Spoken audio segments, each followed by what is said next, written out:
Now we feel that Eric is the most suitable person out of the current team to head the team, but the members of the team will be different people. Now, apart from our key issue, we have identified 3 other issues as mentioned previously.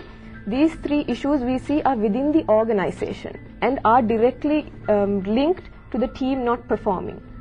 As in, regardless of what decision we make on Randy, we feel that these 3 issues of a lack of a common culture, motivation issues, and also Randy's attitude will affect the organization as a whole, and then in turn will affect the team again. So now let's turn to the first issue, the lack of a common culture. Currently we see that there are people from different backgrounds sitting in this team, people with different levels of education to start with, different levels of experience within fire arts itself. The directors of every department are very departmentalized, they are very narrow in their thinking. They don't see the bigger picture, the helicopter view of where fire arts should go. Now what we see as a possible solution for this is to bring about one culture, a fire art culture. Second issue that we have seen is the negative attitude of Randy Lauderback. We have listed his plus points and his negative points. He is undoubtedly a charismatic leader, insightful thinker, and he has experience that we can use in fire art. But then again, look at his negative points. He is not a good team player. He is demotivating his team. In fact, at one point he says, I believe passionately that groups are useless. So what sort of message is he giving out to others? Now moving on to our final issue that we think will also contribute to the conflicts within the team is a lack of motivation. Now, right now we are seeing within the existing team that designers are not recognized. Rail appear feels intimidated because lack of higher education. Their needs are not being seen into. This is the responsibility of the HR. Right now their appraisal systems are not effective. So what we see as proposed solutions for this is a review of the policies. We have listed some of the recommendations that we feel this company should take in order to improve its situation. We've broken down the recommendations, as you can see, into short-term and medium-term recommendations based on the immediacy of the solution required. Now, if we first focus on our short-term recommendations, we feel the best option available now is we've got to go with a new team. So why a new team? Number one, we need fresh ideas in this company. Fresh ideas, and the second factor being there is too much bag and baggage in terms of conflicts within the team. It's always better to start at scratch at this point. While we are building this new team, we must make sure that the problems that came up in the past will never come up again. So with regard to the team, I need to focus on 2 areas. Number one, who is going to be in this team, and number 2, what is the objective of this team.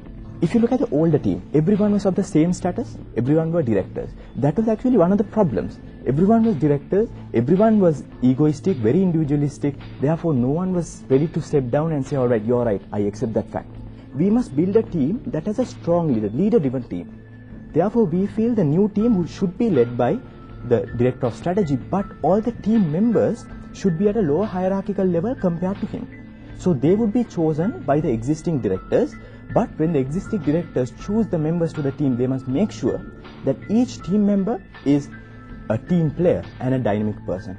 We feel the director of strategy is the ideal person to run this. His consulting background is a huge strength for this company, but we must accept the fact that his leadership has to improve. As a leader, he's got to guide his team, right? At certain points, he's got to raise his voice and say, all right, this is your limit, you've got to stop. Now, one of the reasons this team failed was the objective was too broad.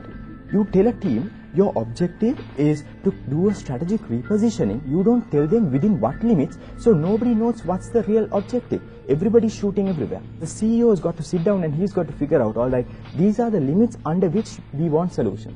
In the short term, you must come up with a new steering committee that will look into the possibility of changing the culture of this organization. So that is the second recommendation that we make. Going on to medium-term recommendations, there must be reviews of the reward system. Number one, recognizing and encouraging creativity, and also encouraging team working through the group incentive schemes. So what is the HR department doing in this company? They need to look into the company, they need to identify the shortcomings of the senior management, and training and development should be provided to the senior management to ensure something like this does not follow again. Next factor is the appraisal. It is clear that Andy needs to change, but then we've got to have a formal 180-degree appraisal most probably, because a 180-degree appraisal will take in the views of the senior management as well as your peers, and based on the outcome of it, action should be taken against people who will not fit our future culture of team working. Finally, we've come up with some control and feedback mechanisms that the board can use to ensure that the recommendations that we have put forward would be followed as required. You can carry out monthly reviews to identify the effectiveness of the team building exercise. You can carry out employee satisfaction surveys, and finally, to make sure that the team would work, it would be better if Eric, who is the head of the team, could provide monthly reports on the team's progress and its effectiveness to the board of directors. So what do you want to do with Randy?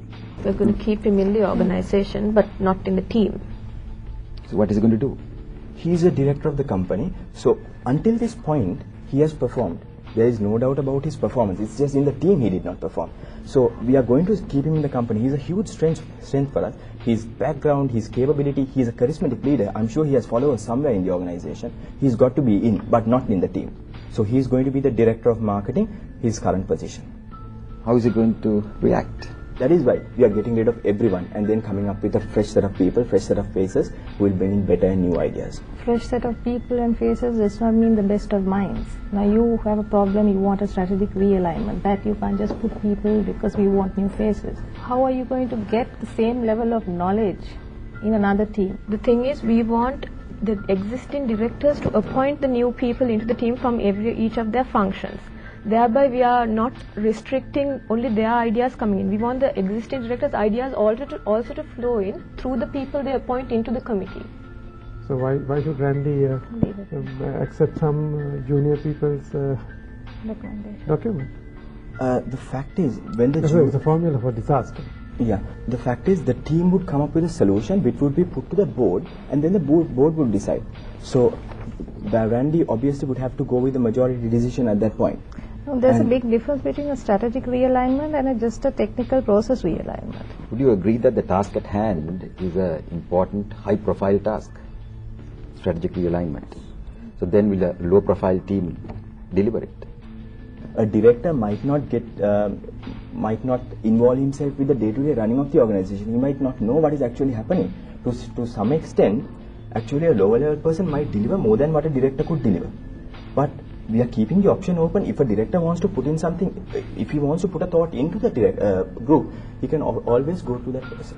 You also talked about the change of culture. You think it's a thing that you can do in the short run, or it's going to take time? Change in the organization's culture. In the short run, we've got to identify how we are going to change it, and of course, a cultural change would take a long period of time. But you've got only 6 months to come up with the solution. In the 6 months, we've got to look at how we are going to change it.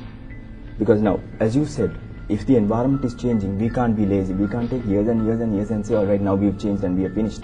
But then we've got to identify in the short run what we are going to do, how this culture is going to be changed, and then on the long run, we will implement it. But you see that there is a need of a culture change. There is surely a need of. This organization is not a flexible organization. It will not be able to change as you can see now. The sales have plateaued. They are not willing to change. So obviously the culture would have to change. Who is leading the team here? Currently the leader is the director of strategy, Eric Holt. And you say that he doesn't have the required leadership qualities. You said that, right? Yeah, he has. So if that be the case, why do you want to have him as a leader? He may lack in qualities, but looking at the organization, he is the best person who can lead this. He has consultancy knowledge. He is the best person for the job. It's just that he doesn't have some of the qualities, not all the qualities. He doesn't have some of the qualities that is required from a leader. That is why we are saying he's got to improve on that when the new team comes in. What do you want? You want a technical expert or you want a leader? At this point, since it's a strategic realignment, we need a technical expert to do this. So is it a problem of him or the leader or the group? Where is the problem like? It's all together. That's why we are replacing the group. And keeping the leader. And keeping the leader because he's the only person, most probably. He's the only one who is technically sound enough to go on with a strategic realignment. What happens if you ask Randy to lead and get a solution? The problem is now already people might be intimidated by Randy because for the past 4 meetings he's literally made fun out of people. So if I make him the leader, it's disaster again. Because but in this case